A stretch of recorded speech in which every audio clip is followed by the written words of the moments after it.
yuswane pinten, Pak? Pitung dosa 8, Mbak. 78, pitung dosa 8. Pitung dosa 8 ya, Pak. Pitung dosa 8 ki 78 ngono Ya, kan ya. maksudnya. Oh ya, bener. Sama ini gak iso basa Jawa. Oh, kula nggih. Sekedhik. Setitik ngoten, Pak. Nggih. Monggo mau mboten sambutan, mbok menawi sepatah dua patah kata, Mbah Marwan. Alhamdulillah wa syukurillah. Kula matur nuwun sanget dhumateng para sedaya masyarakat Babatan ingkang sampun guyub, rukun, gotong royong dalam rangka menyelenggarakan bersih desa.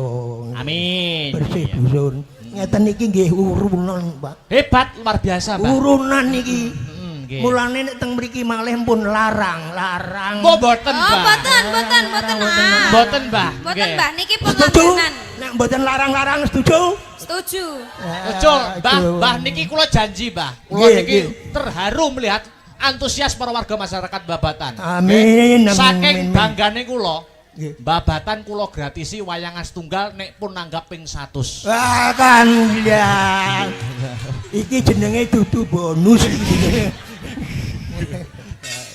Bon sakniki timbangane guyon. Nggih. Kula nyuwun sinom rujak jeruk Oke. Sinom rujak jeruk. ning dibawani. Oh. Bawani. Nggih. Dilanjutnya gitu. Dilanjut caping gunung. Caping gunung. Ning Nggih. di dangdut. Oh, nggih. Oke. Kula kene lek dilanjutne napa malih ngoten. Pun ngaten mawon mengki Dilanjutnya. sedaya masyarakat mengki puas. Oh, alhamdulillah. Nggih. Nggih. Wah, jen bagus nggih jenengan. Wah, tasik nim. Lho, Nim, nim apa? menim Nom. apa? Nom. nggih. 6, Mas. 78 kok nim. Nggih. Jenengan rambutnya nggih tasik muda. Nom Mas teh disemir barang ngono. Nggih, rambutnya jenengan warnane napa, Bapak? Petak. Petak Putih nggih. Putih. Seperti putih cintaku cintaku padamu. padamu. Hei, Kok iso ngelokor? Mbah Marwan kaya oleh jamu niki. alhamdulillah gawet nom. Nom. iya. Digombali. Nggih. Luar biasa. Ben entuk hiburan, Mas. Nggih. Lho, Mbah Marwan niku tuwa, ketok tuwa niku udel munggah. Oh, udel medun isih. Lho, ya toh? Piye maksudnya, Mas? Temen ayo.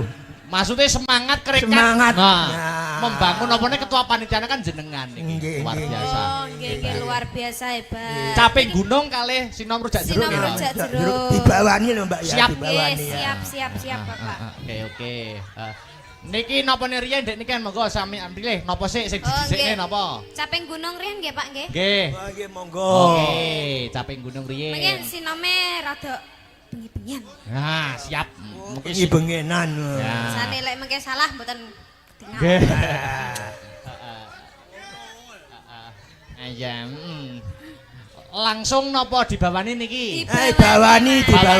Oke. Nggih. Kersane wis keco dibawani. Nggih. Sing jenggleng Mbah Marwan. Wah, iki cek. Sip Cek pokoke. anu, Mas. Wah, cek. Cek. Cek jos wah Jos. Dikongkon jenggleng barang ki, Cek. jos. Jos. Ditepasi turu. Yogo sak menekani kalah ambe. Mangga, ayo Dik nyiken. Saben bengi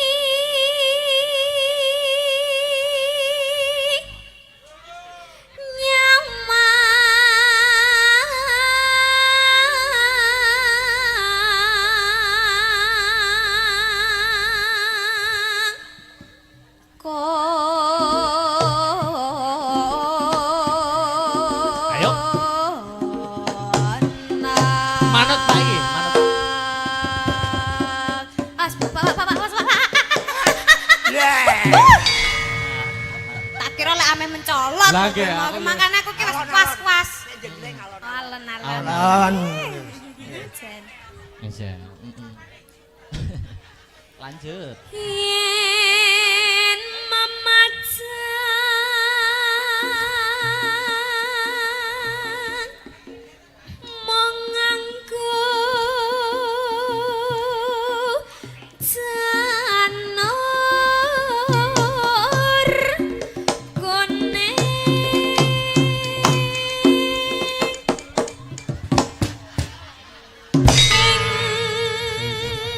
digoyang goyang nah digoyang goyang asik goyang goyang yo tak dodong tak bersama Om Marwan.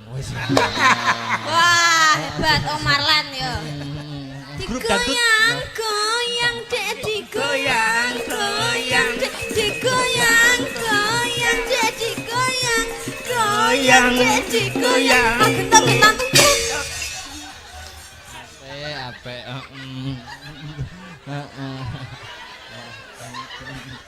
Pripun jos ta? gas. Carane ngene iki kena dipindho. Oh iya, amin. Mas, ini Kiki jenenge membahagiakan orang tua.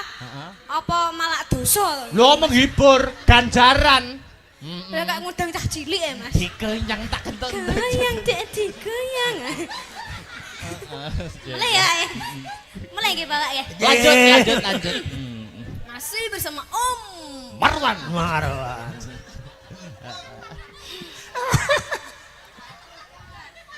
Kembang wae waton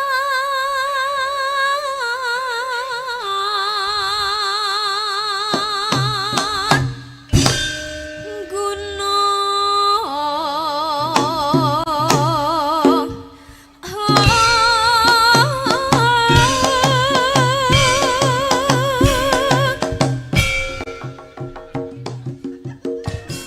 Oke. Jangan. Luar biasa. Lanjut.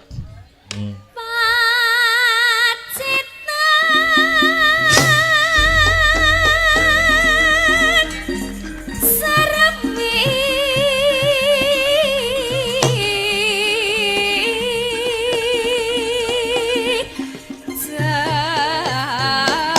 Hey.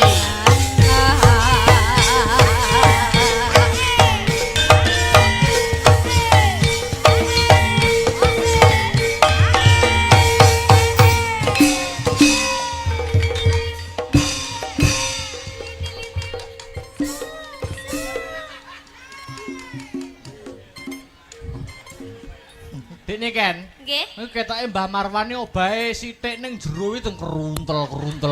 Nah, sing tak tanyakan sing keruntel-keruntel kuwi apa, Mas? Penggali semangat. Oh, penggali semangat. Kateng keruntel. Teng cepak. Jare keruntel-keruntel lak muni cepak-cepoke apa? Ora, semangat ini lho. Lanjut. Panas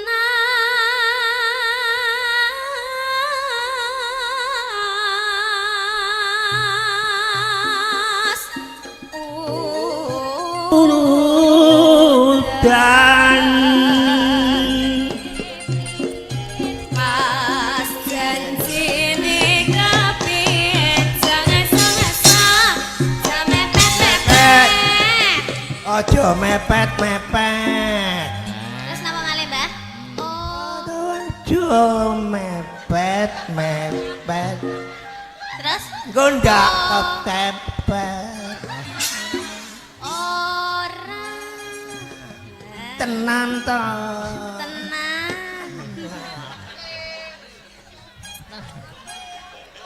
Gayeng.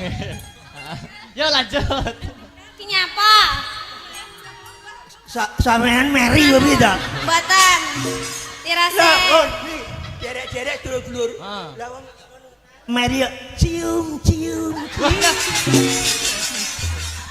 Lah, nganu Mbak, maksudnya sing minta ciumi buke niki lah. Tapi cium jauh. Contohnya pripun, Mbak? Contohnya pripun? Contohnya. Ya.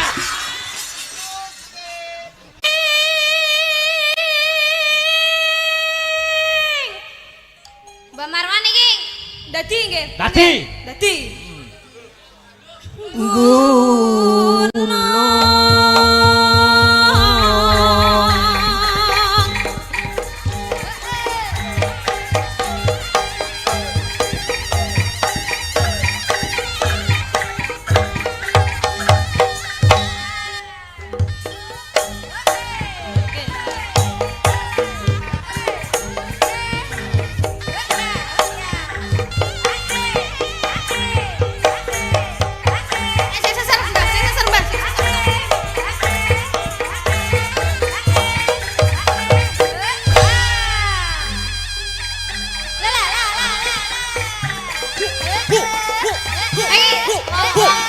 tak jablek. Malah malah kayak Chris John.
Cukup. Alhamdulillah. Ah. Wis, wis. Oh. Nah, lah Dadi Mbah. Wong lagi pisane kok wis menggeh.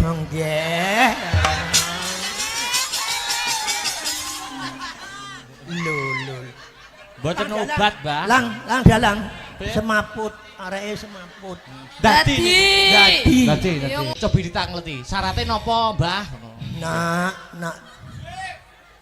Sapa? Nikan umurmu piro, Nak? Nak. Sabar, Nak. Umurmu piro? Asalmu saka ndi? Jenengku Miran. Miranda Gultom. Coba ditangleti, Mbah. Napa syaratnya ben waras melih? Ben marahne syaratnya apa, Nak?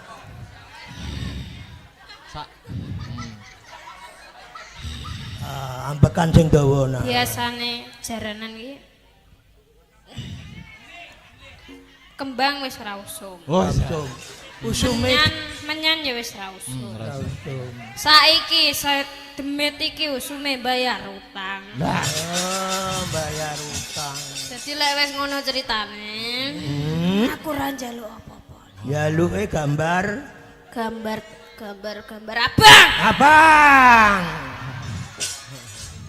Sitok ya. Nak ya. Mbahku ora kagungan, sitok ya, Nak ya. Sembarang. Sik tak jukukno dompetku. Dompetku ya mek sitok tok ya, Nak. Sitok ning ndi?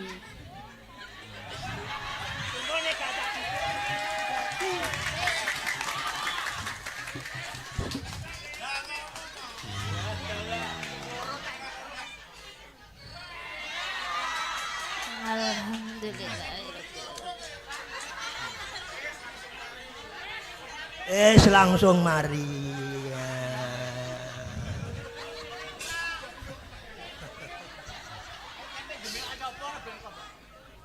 Wah, nah niku lagi iki.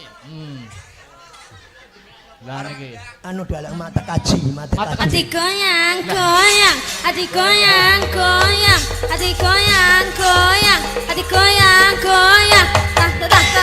Tak. Caping bunyi lagi. Timeng bawane wis karek. Langgame. Oke. Kok terus dindangdutno. Siap. Ya. Niku mangke rencanane dangdutane niku njaran apa mboten? Kersane dadi ngono. Gak usah. Ora usah. Kok nek dadi aku engko 1 semeh repot. Oh, ngoten. Ya, nggih. Engko 100 neh repot lagi kok. Nggih kersane rata. Kersane rata. Lho, yang yang kono kae. Walah. Ngono kae lho. Oh, yang ti. Oh, nggih, Uti. Ya ampun, Uti. Cantik era. Iya, do cantik aku po ya gelem. Ngoten. Lah ngono to, cantik elek ya ngopeni. Aja. Cantik elek ya ngeragati. Cantik setia. Nggih to nganu Mbah napa Pak napa Mas? Om. Terserah. Marwan. Umurmu piro umurmu? Kula tasih 13 tahun. Masa Nggih. tenan iku. Nggih. Ya, Lah pinten 31 pun. ya 31 13 ya padha ae pernah putu karo aku. Pernah putu. Putu. Oh, dadi kula putune jenengan. Alhamdulillah. Nggih, alhamdulillah. Biasane lek putu niku disangoni. Ya nek carane ngene iki ndramus aku ya.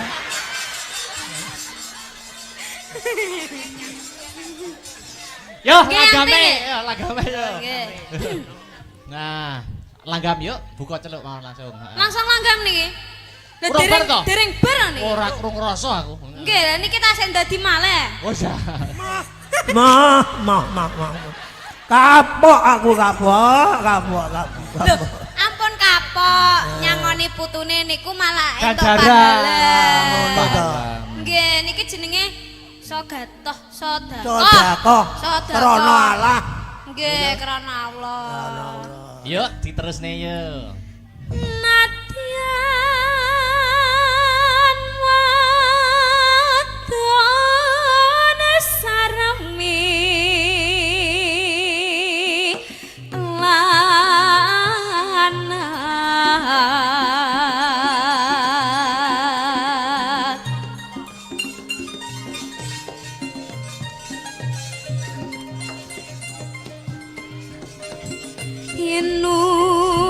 inumane banyu bane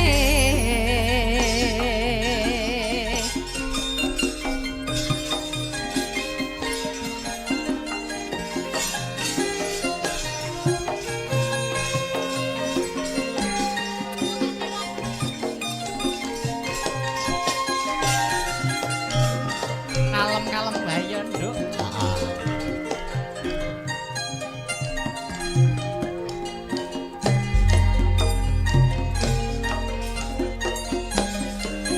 di zaman perjuangan jera kelingan anak jarene wis manang katurutan sing digadang biyen ninggal janji ning saiki apa lali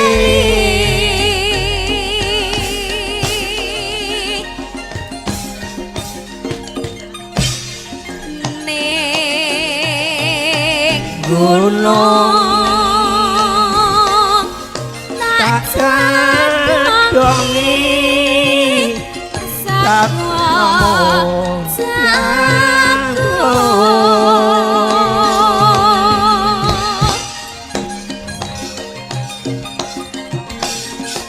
yen mendung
ayo sinden bertiga turun ke panggung. Wah, Dik Sinta, Mbak Enggar, Mbak Pesek, lagune Ninggal Katresnan. Wah. Nggo ngendoni swasana kang kenceng ngregengke kahanan ben gayeng. Oke, yo, ayo, Dik Sinta, Mbak Enggar, Mbak Pesek. Ya, Ninggal Katresnan Astabrata.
Kabeh dasane mung kata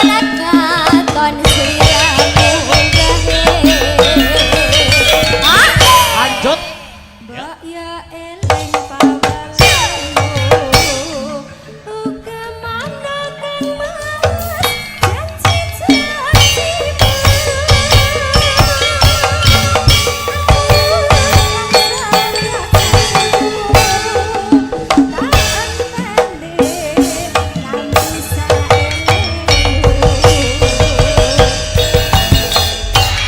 Alhamdulillah wa syukurillah wala haula wala quwata illa billah. Hasbunallah wa ni'mal wakil ni'mal maula wa ni'mal nasir wala haula wala quwata illa billahil aliyil azim. Nduk, Limbu, piye yung? Ambekan sik ya, Nduk. Heeh. Apa-apa ki yen ora nggo ambekan ngongso dadine kesel, dadine ora apik, dadine ora becik. Oh iya. Ora lali sepisan ngucapke sujud syukur marang kersaning Gusti Allah Subhanahu wa taala, Tuhan yang Maha Esa yang Widiwasa ya, Nduk. Ngono ya, Mak. Margane merga wis maringi malimbar kenikmatan, katentreman, wujude kesehatan lahir kang sarta batin, Nduk. Tukal tanpa nikmating pangeran. Awake dhewe ya kuwi kalawan warga ing dusun Babatan kang sarta paguyupane awake dhewe rombongan saka Astabrata iso kumpul bengi iki melekan tirakatan seneng-seneng bareng mapan ana kene. Wo ngono ya, Mak. Iya. Angka loro ora lali selawat sarta salam kunjuk marang Nabi panutan ya kuwi Nabi Muhammad sallallahu alaihi wasallam. Tumruning para sahabat sak garwa putra wayah khususe Bagindo Hasan kelawan Husain. Amin amin ya rabbal alamin. Iki acarane apa? Piye? Iki acarane apa? Pahargyane apa kok rame-rame mapan ana ing kene? Ngene, Nduk. Acarane ana ing bengi iki tidak lain tidak bukan ya. Ya kuwi nyadranan. Wah, ya. Nyadranan. Ana sing ngarani bersih dusun, ana sing ngarani rasulan. Oh ya, ana sing ngarani sedekah bumi. Oh ngono, iya. Maneka warna wujude, maneka warna sesebutane, merga kabeh setiap tempat ya kuwi mempunyai budaya dan tradisi masing-masing. Ning ya toh intine ki padha ya kuwi apa? Ngunjukake rasa syukur marang Gusti Allah Subhanahu wa taala. Oh ngono. Merga wis maringi nikmat sempat ya kuwi wujude kesehatan lahir batin, ya desane diparingi ayem, diparingi tentrem. Oh ngono. Sing kerja nyambut dadi tani, tandurane lancar, panene apik. Oh ngono. Iki syukur, wujude syukur para warga masyarakat bareng-bareng ngunjukake syukur marang Gusti Allah Subhanahu wa taala. Eleke apa? Oh ngono ya, Mak. Iya. Iki pertama kali awake dhewe masuk ana ing Babatan kene. Mulaku kula nuwun, Nduk. Oh ngono. Marang danyang-danyang kene. Wis ya. Danyangi apa? Danyangi sing donyang. Oh ngono. Oh, awake dhewe sowan komplit sak kanca Astabrata Group cedhak omah iki. Cedhak omah, Nduk. Lah iya, awake dhewe nggur mas trip kono kene kono ora ana setengah jam. Lah iya. Senadyan iki peraturan surat edaran tentang hiburan wayang kulit isih durung resmi tekse durung entuk izin sewengi iki engko isih setengah malam nenging awake dhewe ya patut bersyukur, awake dhewe ya patut mengacungi jempol ya, Mak. Bersyukur wajib, Nduk. Ngacungi jempol marang warga masyarakat kang mapan ana ing Babatan kene. Ngono. Masalahe di tengah-tengah iki urung antuk keputusan izin ya tentang hiburan sing seperti sedia kala ning awake dhewe warga Babatan khususnya isih diparingi kesempatan nggo nglanjutke tradisi ya kuwi tradisi nyadranan. Oh ngono. Mergo tahun-tahun yang lalu ya kuwi terhalang penyakit pagebluk COVID-19 atau corona. Wah, ngono. Sithik mboko sithik, step by step, Nduk. Ora masalah, ora masalah. Wah iya. Iya, Mak. Nanging ngambak iki mengko ora sewengi, ambak awake dhewe uga lagi pertama kali ngambak ing dusun babatan kene. Nanging tak akoni antusias para warga masyarakat kang mapan ning babatan kene patut diacungi jempol kok, Nduk. Ngono ya, Mak. Penontonnya kebak luar biasa, hebat wiwit sore mau. Wah, ngono. Iki membuktikan, membuktikan bahwa penonton khususnya ning babatan ki ora mung penonton hiburan, ora mung penonton wayang, ning uga pengamat wayang. Oh iya, iya Mak iya. Sanggite dirungokke, sabete digatekke. Heeh. Dadi apa-apa ki mangan, Nduk. Lah iya, muga-muga awake dhewe ana ing tahun-tahun ke depan iki tetep bisa nyambung tali silaturahmi, tali paseduluran karo para warga masyarakat kang mapan ana ing dusun babatan kene. Amin amin, Nduk. Amin ya rabbal alamin. Heeh. Wah, luar biasa. Matur nuwun dumateng para panitia sumrambahipun para warga kang mapan wonten ing babatan. Dene wis maringi kapitayan kepercayaan kanggo awake dhewe sakonco ketiban sampur gelar-kelir gantung gong mapan ana ing kene. Oh ngono ya, Mak. Khususe matur nuwun marang ya kuwi Bapak Marwan. Oh ngono Mbah Marwan. Iki sing request lakon. Oh iya. Uga Pak Satino. Oh iya. Luar biasa lan sedaya panitia ingkang boten saged kula sebataken setunggal mbaka setunggal intinipun kula matur nuwun. Amin amin ya rabbal alamin. Luar biasa, Nduk. Heeh. Nek ngajeni seniman para warga masyarakat khususnya para panitia iki hebat tenan kok, Nduk. Ngono ya, Mak. Aku sak rombongan lagi teko, wah suguhane banyu mili. Suguhane banyu mili, suguhan metu. Ya ingkung, soto, ya, banyu mili, Nduk. Bareng aku ning guri, bareng aku ning jeding. Lah kok jedinge ora enek ciduke. Ya. Lah terus tak celupne ngono ya, Mas. Ya. Iya, alhamdulillah, alhamdulillah. Luar biasa, luar biasa. Iki uga titipan saka panitia. Heeh, piye? Iki mau ora ana sambutan, ora ana kata sepatah kata dua patah kata mergo menghemat waktu, mergo ora sengi. Ya, mula saka panitia aku mewakili, aku dikon ngandharake, aku dikon menggarisbawahi bahwa pagelaran malam hari ini panitia mengucapkan terima kasih kepada seluruh warga masyarakat kang mapan ana ing dusun babatan. Awet sengkut gumergut gotong royonge. Wah, ngono urunan ya ta? Perjo bareng ya, nglumpuk bareng. Oh iya, iya. Ya didongake ana ing acara kene nyadran kene. Didongakne nduk, Nok. Anakku limbuk muga-muga bubar rampung acara nyadranan ana ing babatan kene. Muga-muga babatan kene dadiya ya dusun sing baldatun thayyibatun warapun ghafur ayem tentrem. Gemah ripah karta tata raharja, murah sandang kelawan pangan, adoh saka bencana alam, para warga masyarakate pinaringan rejeki ingkang kathah melimpah tur kebak marang barokah. Allahumma amin. Wah ya. Wah, luar biasa. Iki bersih dusun nyadranan. Kang mapan ana ing babatan kene iki menggambarkan nasionalisme, nek ku ngarane siji nasionalisme, loro gotong royong. Kok iso biyung ngandhakake kaya ngono? Mergo apa? Mergo bersih dusune babatan ki bareng ya kuwi kang mapan ana ing bulan Juni iki bulane Bung Karno. Oh, ngono. Dadi adanya bersih desa ki semangat nasionalisme. Wah, ya. Beda agama ora aja nganti padu, beda panemu aja nganti satru. Wah iya, beda pilihan aja nganti gontok-gontokan. Iya Mak, iya ngestokake dawuhmu.